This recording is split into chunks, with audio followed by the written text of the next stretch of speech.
Okay, it says we're live and I'm recording, so we're going to roll with it. Welcome to, helps if I pull this in. Welcome to the fifth and final night of our Impact 21 or 21 Impact 5-day challenge.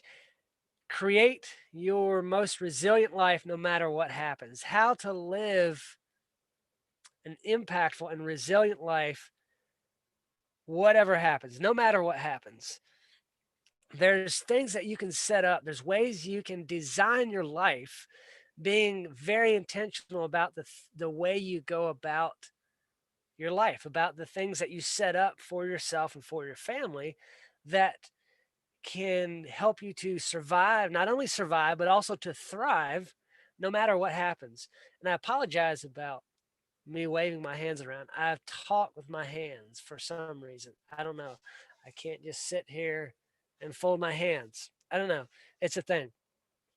So, the first night we talked kind of about mindset, but more about focus. To focus your mind and to go after what drives you. It's the intersection of your circles of concern, influence, and control, and to focus on the where they overlap. On the second night, see if I can remember back that far. I don't remember. I just went blank for some reason. Wednesday night, we talked about relationships, strengthening your relationships, building stronger relationships with your family, your spouse, your friends, your coworkers, how to go about setting that up and not manipulating people, but I threw out some tools that you could use to better understand people so that you can relate better and speak their language, their relationship language. Last night was the financial house, talking about how to get your finances in order and how that is so key in setting yourself up for a resilient life. Because let's face it, last year, a lot of us got hit in the face. I know I did. I was fortunate enough to be able to have just enough work to get by. I used a lot of my savings, but I wasn't anywhere near as financially secure as I could have been and should have been for sure. And hopefully we're on a rebound this year. But having your financial house in order is key in setting yourself up for resiliency in the future.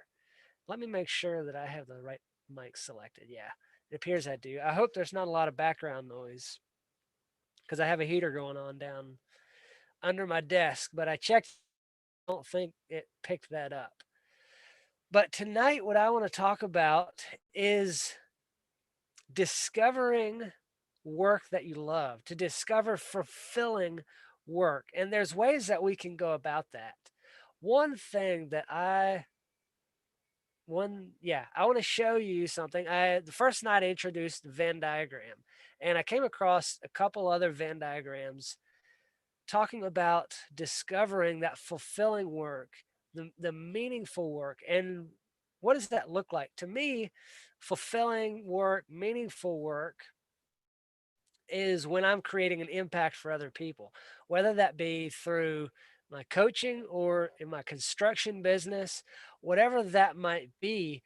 If I can positively impact someone else's life and make a difference for them to even shift their mindset and their perspective to see new solutions for themselves that they hadn't seen before, that that really drives me. That's so fulfilling. I love to be able to do that. But I'm going to share the screen here for a minute. I've got another Venn diagram tonight. Discovering fulfilling work, discovering meaning for yourself. So you can do what you love. There's so many things that you can love to do. I love snowboarding, okay? But I can't be paid for snowboarding because I'm not that good. And the world doesn't need it. And I'm not very good at it. So that's merely out in this region out here. That's where snowboarding lies for me. something that I love to do and that I'm good at. Might be swimming or fishing, or it might be working with animals. I don't know that the world necessarily needs that, and so far I haven't figured out how to be paid for it. Someday I hope to be able to figure out how to be paid to, to raise chicken to sell for meat, and yeah, a homesteading deal, so I can create more financial income from the homestead to be able to be at home more, because that's what I love. But I'm not paid for that yet. So if we can discover what those things are for us, what we love to do that overlaps with what the world needs and that we're good at, and the things we can be paid for. If we can live in this center right here, that is purpose, that's fulfillment, that is an impactful life. I have one more to show you. It was a very interesting one.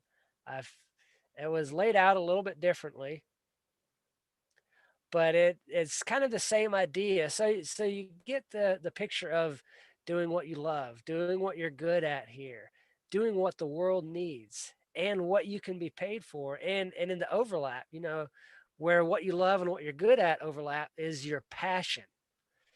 Where what you love and what the world needs is your mission. What you are good at and what you can be paid for is a profession. What the world needs and what you can be paid for is your vocation. And all of those areas, they provide a key component to our life, but it's not complete. It's not 100% fulfilling. In this area here where the number one is, where when we operate in what we love, what we're good at, and what we can be paid for, but if the world doesn't need it, it leaves us satisfied but uneasy. In the area where the number two is, it's what you love, what you're good at, what the world needs, but no way to be paid for it. Delight and fulfillment, but no wealth. You can't live off of that. And then in the area number three here is what you can be paid for, what you're good at, and what the world needs is comfortable, but a feeling of emptiness. And then in area number four is what you love, what you can be paid for, and what the world needs.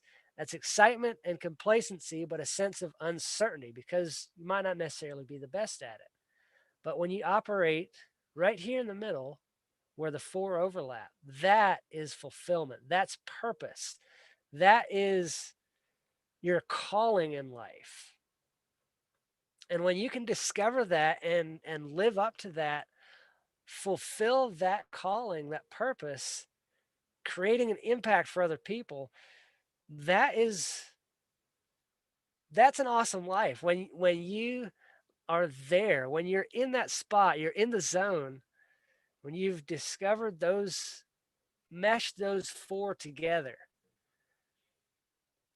I can't even come up with a word to describe what that is to your life, to your well-being, to your sanity.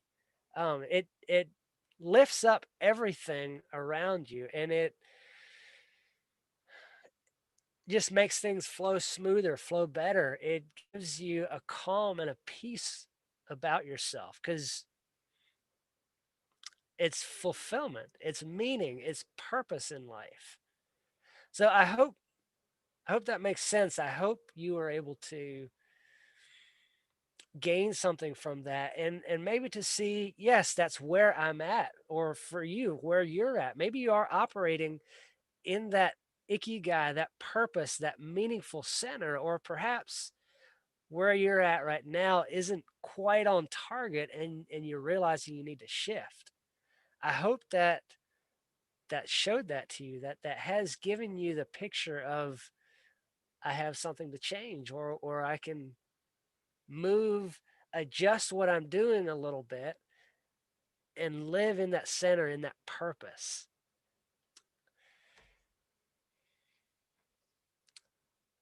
That's all. I wanted to share that. I find when you have meaningful, fulfilling work, creating an impact for other people, that is the that completes you, that makes life a lot more fun to live. When you live without purpose, it feels pointless. There's so many times my wife and I have sat down over the past year and we just look at each other like, what are we doing? What's our purpose? And we always have to come back to what it is for us to recenter and to gain that focus again to make life feel like it's worth living. And that's what purpose does for you. I hope this served you tonight. Leave a comment below. Drop some love if you liked this, if that helped shift your perspective at all. I may do a live tomorrow at some point just to kind of recap and sum it all up. I don't know where we go from here, but this has been a good, enjoyable week. I hope y'all have a great night and a great weekend.